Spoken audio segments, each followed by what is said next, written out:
And Jake Dennis then, and Dr. Kamelge, who I was in conversation with last night. Just talking about the dynamics of the driver lineup that he has across his team. Of course, Paul di Resta, Jake Dennis, Danny Juncadella, and Ferdinand Habsburg. And I asked whether yesterday was perhaps just a bit of a missed opportunity for Aston Martin in very, very challenging weather conditions. Perhaps expected them to perform maybe better than they did. 7th DTM season for Timo Glock, and still loving it every bit as much as he always has, in really enjoying his racing. It's been a difficult season for Timo, it's fair to say. Hasn't even made a podium yet this season. His best finish, a P4, came in the opening race at Hockenheim. And he runs for the BMW Team RMR, which, of course, is the joint team chiefed by Bart Mempe and Stefan Reinhold, the team founded back in 2017. There is Paul di Resta then, just one of the R Motorsport Aston Martin drivers, of course, DTM champion in his own right. And there you can see confirmation of that back in 2010 when Paul was the DTM champion. His input to the R Motorsport team cannot be underestimated, as Dr. Kamelge told me yesterday. Nico Müller then, a very good position, has had a win this year, of course. Took that in the second race at Misano and has had 3 P2 places and a P3, which means 5 podiums in this DTM season for Nico Müller. Looking good and challenging in the championship potentially as well. So good driving from Nico Müller yesterday. Thomas Biermeier, the chief of Audi Sport Team Ad Sportsline, that run the Nico Müller car, and you can see the Robin Freins car alongside as well. Robin Freins had a torrid time of it in the race yesterday. Mr. Dieter Gas, then the head of Audi Motorsport, who I spoke to very briefly at breakfast. And we are but 5 seconds away from the green light for qualifying to get underway. Pinpoint accurate as always, the light goes green and René Rast leads away. Loic Duval. And then it's Mike Rockenfeller. Before we see the first of the R Motorsport Aston Martin cars, that of Danny Juncadella, driver of car number 23. Then it is Ferdinand Habsburg in car number 62. And behind the both of them is the number 27 car of Jonathan Aberdeen, of course, who drives for the independent WRT Audi team.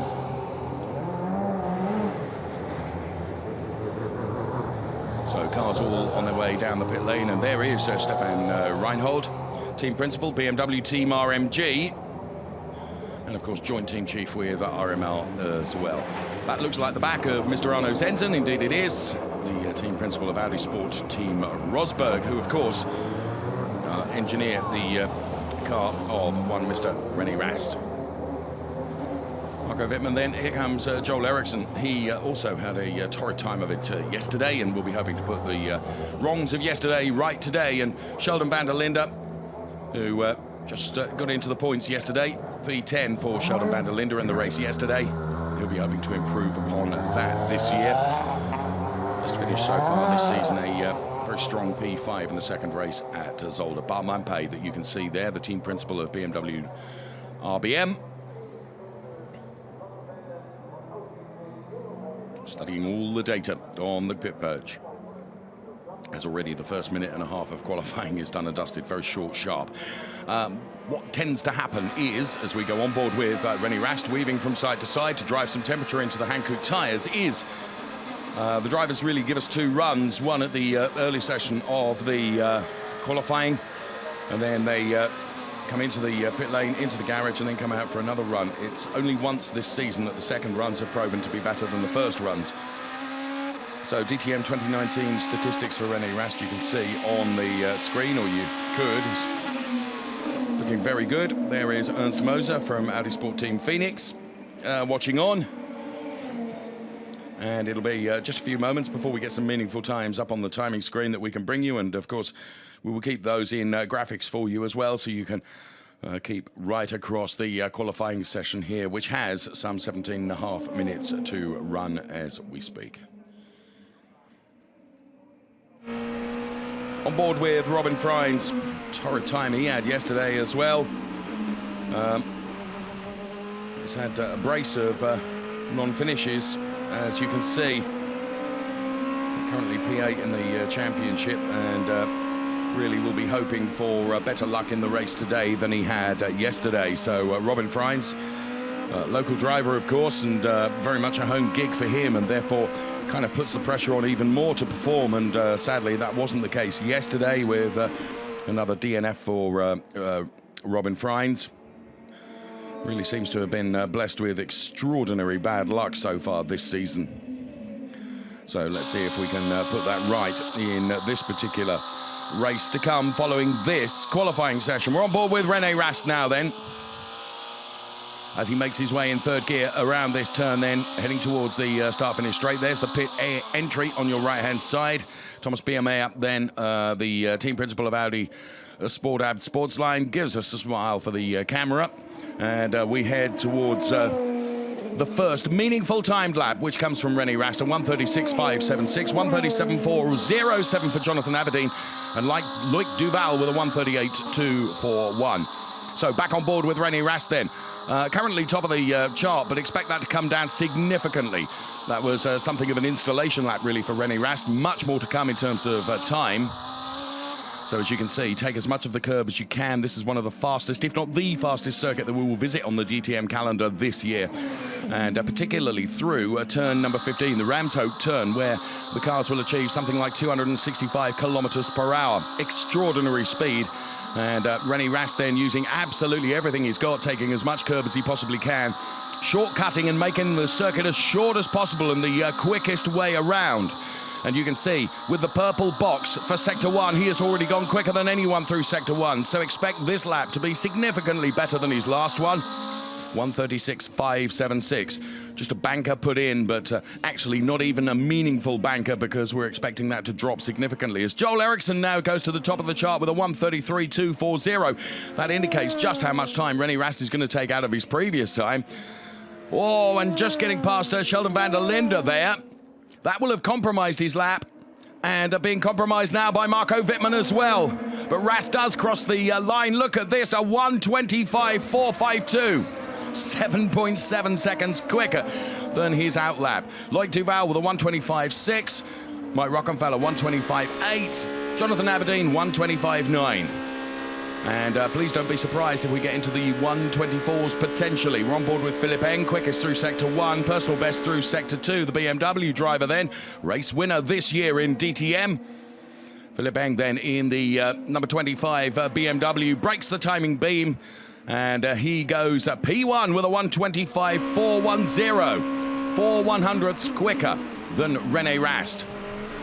On board with Robin Freins then, who's quicker than anyone through Sector 1. A 1:25.102. Now, if you think I was being ambitious by saying we're going to see times into the 1:24s, think again, because already Robin Freins has put a 1:25.1 in. So who will be the first of the drivers then that will deliver a sub-1:25 time? Well, it's not going to be René Rast on this occasion, nor is it going to be Robin Freins. Although after saying that, René Rast has just gone quickest through Sector 2, quicker than anyone. Robin Freins then, right at the top of the chart at the moment for the local driver, 1:25.102. Here comes René Rast. And it's a 1:25.252, so a tenth and a half down on Robin Freins. Nobody else at the moment going particularly quick, and you can tell that from the color indication on the graphics on the left-hand side of your screen. If it's green, it means in that particular sector, because there are 3 boxes, they're split into the sectors. If it's green, it means it's a personal best. If it's purple, it's quicker than anyone. If it's white, it's kind of okay. That's the best way of describing it. Jamie Green, P10, 1:25.935. So at the moment, a 5th row start for Jamie Green. But the order is Freins, Rast, Duval. Then it is Philipp Eng. So a 3-way fight at the front at the moment for Audi. Then it is BMW. The best of the Aston Martins currently, Ferdinand Habsburg in P14, who had delivered a 1:26.566. Expect more to come from Aston Martin as Nico Müller goes 5th fastest. And there, Pietro Fittipaldi, who free practice sessions on Friday was very, very quick, and followed that up with a very good qualifying and started the race from P4 yesterday.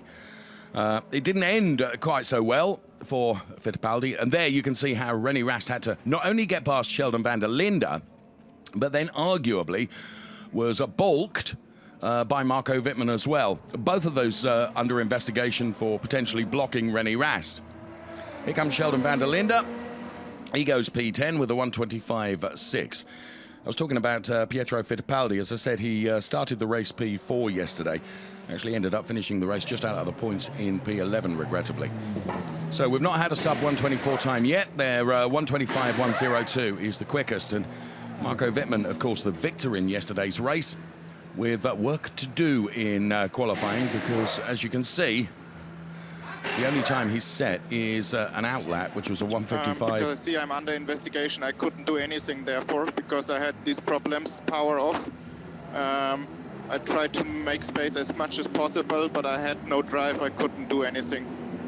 So that explains it then. We're hearing on team radio that Marco Wittmann at that point had no drive, which is why he's delivered such an awful time. And therefore there was nothing he could do in terms of getting out of René's way at all. So he said, I tried to give as much space as I possibly could, but bearing in mind that I had no power at that point, or limited power, there was no more I could do to get out of René Rast's way. Not sure I altogether buy into that, because it looked to me like there was space on the left-hand side that he could have moved into. I think it was clearly visible that your engine was not pulling. Yeah, I think you can see that I have no power, no drive. Okay, that will be for the race stewards to look at, of course. So René Rast then is currently second fastest with a 1:25.252. Clearly he felt on that particular lap where he encountered not only Marco Wittmann but Sheldon van der Linde as well. He felt that he had more to offer. So, will this be for only the second time this season, when the cars go out for their second run, that we will see an improvement in times? Because we haven't seen that, as I say, except for once this year. Everyone has set their fastest times in the first part of qualifying. The second part, for whatever reason, the track has just not come to them and they've never been quicker. We've got 10 minutes remaining, and the crowds are flocking in to enjoy this DTM race weekend then, as it makes its premiere here in the Netherlands. And there is Robin Freins, and in super slow-mo then, the man that he's currently fastest, a 1:25.102 for Robin Freins. Of course, yesterday he had to start from the pit lane, and then ended up with the car going in the pointing in the wrong direction, making contact with the fence, and really that did for Robin yesterday. Another DNF to add to his DNF tally for this season, so he will be hoping to put it right here in Assen this afternoon. Robin Freins quickest, 1:25.102. So as it stands at the moment, if the grid were to be formed from that part of qualifying, it would be Robin Freins and René Rast on the front row of the grid, with Loic Duval and Philippe Eng on row 2. Then it would be Nico Müller, Pietro Fittipaldi. But as I say, we've still got another 10 or so minutes of this qualifying session to come, so it's not necessarily going to stay that way. So some sparks being flown off the R Motorsport Aston Martin car. And there you can see the BMW of Philippe Eng. There the Aston Martin once again looking very, very mean and purposeful here in qualifying. The best of the Aston Martins with Ferdinand Habsburg. So 8.5 minutes is what we've got remaining in qualifying for Robin Freins, René Rast. They are currently P1 and P2. So 1:25.252 then for René Rast. He, of course, leading the Drivers' Championship at the moment. From Assen, we go off to the UK and Brands Hatch, and then it's Lausitzring, the Nürburgring, before the season finale at the beginning of October in Hockenheim. And, of course, everyone beginning now just to think about the championship. So work going on the Marco Wittmann car. Then, as he said, he had no power. And 3 wins to his tally this season. So the RMG team hard at work on the Marco Wittmann car. You can see that the whole front end of the car gets removed to give you extraordinary access to the power plant within this these DTM cars. Drano Zensen looking quite happy at the moment. As there we can see the Philippe Eng BMW. It's all quiet out on track. In fact, no cars out on track at the moment, and data being looked at now. by Philipp Eng. You can see the screen is hung within the car, and Philipp Eng, who is currently 4th fastest, taking a look at the times. And screen gets removed in preparation for Philipp Eng to go out for his second run. New set of the Hankooks ready to be bolted onto the car. And short, sharp blast for the final part of qualifying here in Assen. Yeah, you clearly see how much I lost. So there we were just saying how much René lost through the incident, through the last couple of turns with Sheldon van der Linde and René Rast. Those potential blocking incidents going to be investigated after this qualifying session. So René awaits being released. We can see Danny Juncker-Deyer on his way out of the pit lane. Also too is Ferdinand Habsburg, Robin Freins champing at the bit. You can just see right at the top of the picture. René Rast is released now. And we get the second part of qualifying underway here. We're live from Assen. Delighted that you're with us for DTM qualifying in the sunshine, much unlike the weather conditions that we had yesterday. So the R Motorsport Aston Martins then. And there is Paul di Resta, 2010 DTM champion. There is Jake Dennis. I was saying in a discussion I was having with Dr. Florian Kamelger yesterday, how Jake Dennis, whose extraordinary drive at Zolder in race 2 gave him a P6 as he absolutely wrung the neck of that Aston Martin Vantage DTM car. So the team's still hard at work on the Marco Wittmann car. Adjustments and changes being made to that. As he said, he suffered a loss of power. So on board with Robin Freins, he's currently the fastest man. In the early stages of qualifying, he delivered a 1:25.102.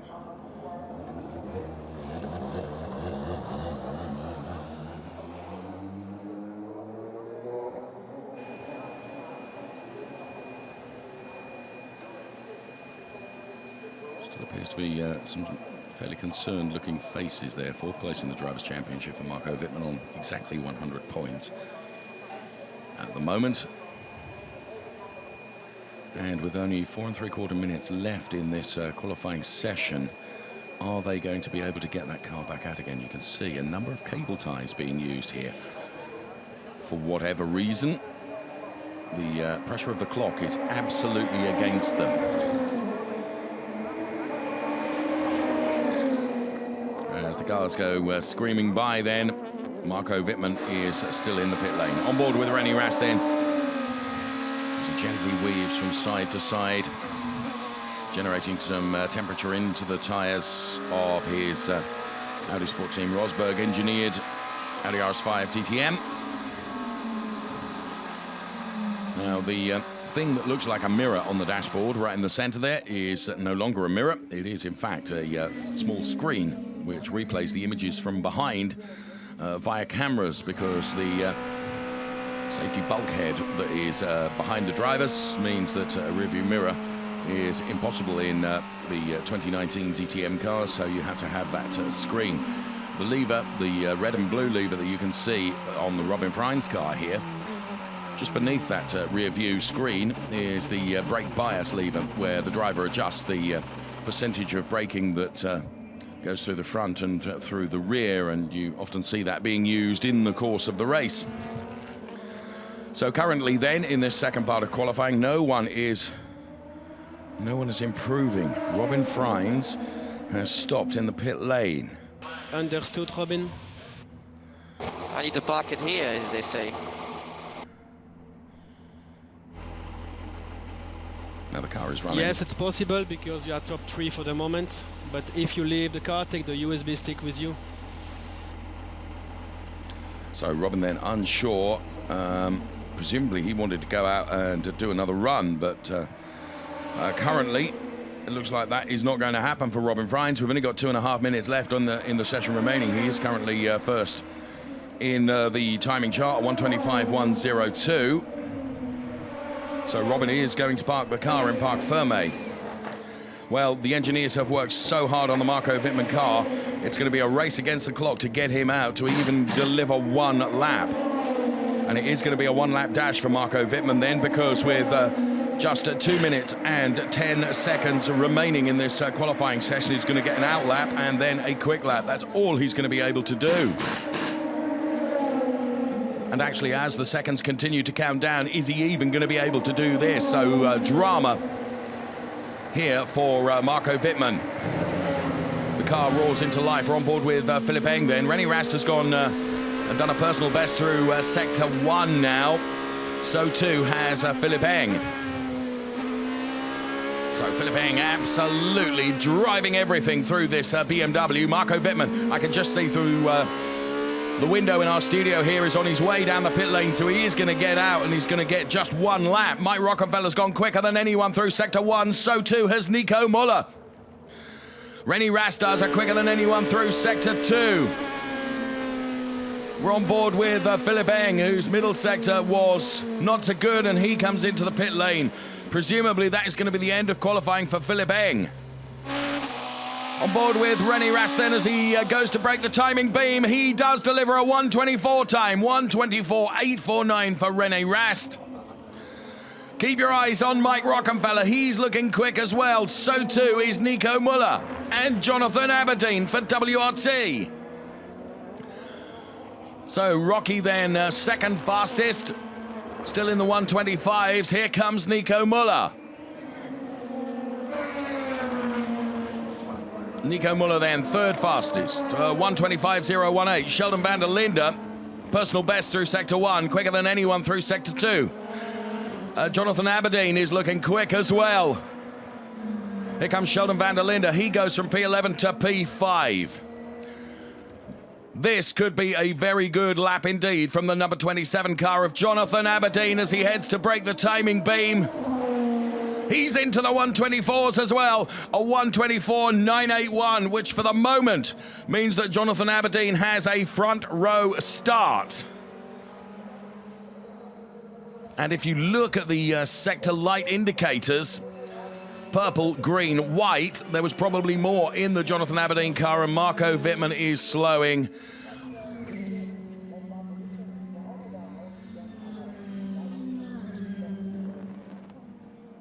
So in replay, you can see that whatever the team have tried to do for the Marco Wittmann car, it hasn't worked, and unfortunately for Marco Wittmann, it means it's going to be a back-of-the-grid start for the number 11 car. So Nico Müller then, this lap is not going to be a record breaker, I don't think, because although he's done a personal best through Sector 2, Sector 1 was not brilliant, so it's a non-improvement from Nico Müller. Pietro Fittipaldi crosses the timing line to take P10. The red lights are on, the checkered flag is out, which means that that is the end of the qualifying session. And a 1:24.849 for René Rast then means that he will be going from pole position. And Audi Sport Team Rosberg delighted with that. There you can see the car of Marco Wittmann being pushed back into the garage for more attention and more work. And René Rast then P1, thumbs up. You can see the Robin Freins car in the background. Best he could deliver in the end was P5. So it's going to be René Rast, Jonathan Aberdeen and Mike Rockenfeller, the top three in qualifying, and therefore banking points from that qualifying session. P1 for René Rast, 3 points. P2 for Jonathan Aberdeen, 2 points. And P3 for Mike Rockenfeller, 1 point. And there, Jonathan Aberdeen brings his car into the Parc Fermé area. Mike Rockenfeller just exits his car. And there we have the 1, 2, 3 from our qualifying session, which, as is often the case with qualifying and DTM, became something quite dramatic.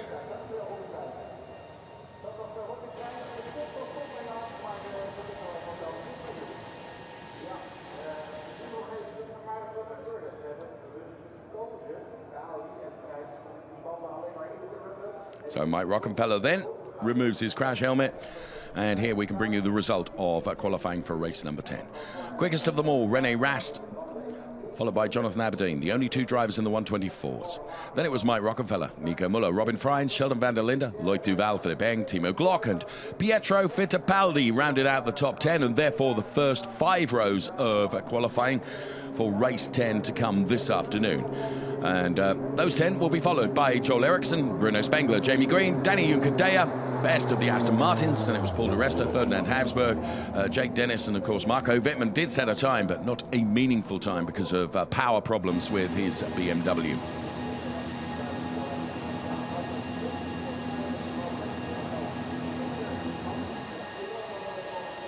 So, 1, 2, 3 lockout for Audi. And super slow-mos of the top 3, Mike Rockefeller, P3 with a 125.017. For Jonathan Aberdeen for the independent WRT Audi team, he takes P2, a brilliant qualifying 124.981. P2. For René Rast, though, a 124.849. He knew he had the pace in the car, and he has delivered another pole position. So Vincent Voss then, team principal of WRT Team Audi Sport, who will be absolutely delighted with Jonathan Aberdeen's performance. And there you can see Jonathan Aberdeen in the black and white overalls, race suit.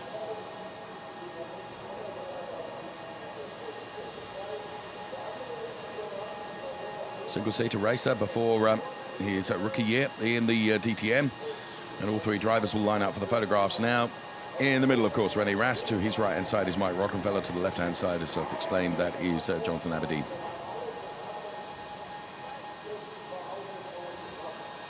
Photographs are taken. And the first part of the race day 2 is done. And René did a brilliant job. 124.849. Let's hear from him. And I'm here with René Rast. You always manage to whip one out. So there you are in pole position. I guess you're very happy about that. Yeah, very happy. Obviously, good starting position. Another 3 points for the championship. Yeah, the first one was a bit compromised by a bit of traffic, but the second one, unlike to yesterday, the second one was quicker. So it's up and down in DTM, so you never know. But we had to try it because I was only P2 after the first set. We tried it and we were managing a better lap. So now looking forward to the race. Yeah, obviously. I mean, the start is important as always. Tire management will be important. So let's see. All right, thank you so much, René, and back to you. Well, as always, he says that, yeah, a brilliant starting position, but still a lot to be done in the race, and we are expecting tyre tech to be particularly prevalent here. Very disappointed, Marco Wittmann walking away then. P1, of course, in the race yesterday, and problems with the car today means that he will be starting, well, certainly last on the grid, and if the team have to work under Perc Ferme conditions on the car, of course, it will be a pit lane start for Marco Wittmann. So certainly work to do for the BMW driver, Marco Wittmann. So Rast Aberdeen will be on the front row of the grid. We'll bring you the grid graphics right now. And there, confirmation that René Rast and Jonathan Aberdeen, P1 and P2. Brilliant qualifying from Jonathan Aberdeen. Well done, sir. Mike Rockefeller and Nico Muller then complete the Audi Fest with P3 and P4. Ahead of Robin Freins and the best of the BMWs with Sheldon van der Linde. Good quality from him. Goes from P6. Then it's Loïc Duval and Philippe Eng, P7 and P8. To the 5th row of the grid, we find Timo Glock and Pietro Fittipaldi. P11 and P12 belong to Joel Eriksson and Bruno Spengler. Bruno Spengler, race winner, of course, at the Norris Ring. And Jamie Green and Danny Juncadella, P13 and P14. Good quality from Danny Juncadella. Ahead of Paul di Resta and Ferdinand Habsburg.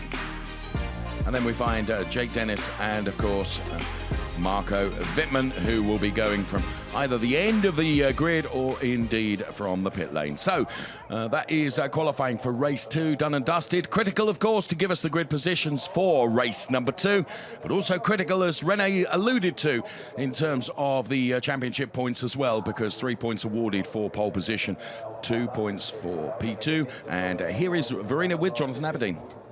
So that was a really exciting qualifying. Audi was very strong here. 5 Audis in the top 5 and Jonathan Aberdeen in P2. And you really put it together in the end. That's fantastic.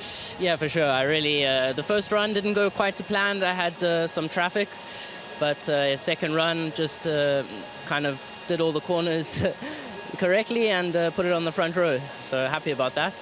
I bet you are. Congratulations. And yeah, looking forward to the race. Thank you very much, Jonathan Aberdeen. So that was the qualifying, and we're looking forward to the race in just a bit. You don't want to miss it, so make sure to tune in and now hear the highlights of the qualifying. Do enjoy. See you later.